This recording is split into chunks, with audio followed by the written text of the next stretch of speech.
জাতিসংঘের সাধারণ পরিষদের অধিবেশনের ফাঁকে Clinton global initiative leaders stage শীর্ষক এক অনুষ্ঠানে স্বৈরাচারের বিরুদ্ধে কিভাবে ছাত্র জনতা সাহস নিয়ে বুক পেতে দাঁড়িয়েছে সেই ঘটনা পুরো বিশ্বের কাছে তুলে ধরেছেন অন্তর্বর্তী সরকারের প্রধান উপদেষ্টা অধ্যাপক ডক্টর মোহাম্মদ ইউনূস।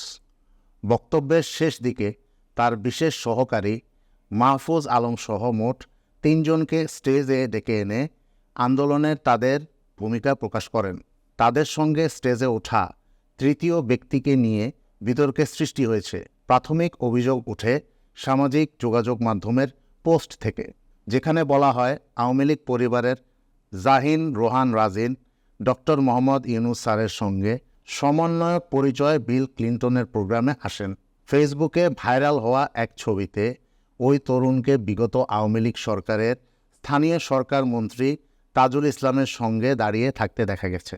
বুধবার 25 সেপ্টেম্বর রাতে সামাজিক যোগাযোগ মাধ্যম ফেসবুকে দেওয়া এক স্ট্যাটাসে মঞ্চে ওঠা এই তরুণকে নিয়ে নিজেদের অবস্থান স্পষ্ট করেছেন প্রধান উপদেষ্টার বিশেষ সহকারী মাহফুজ আলম।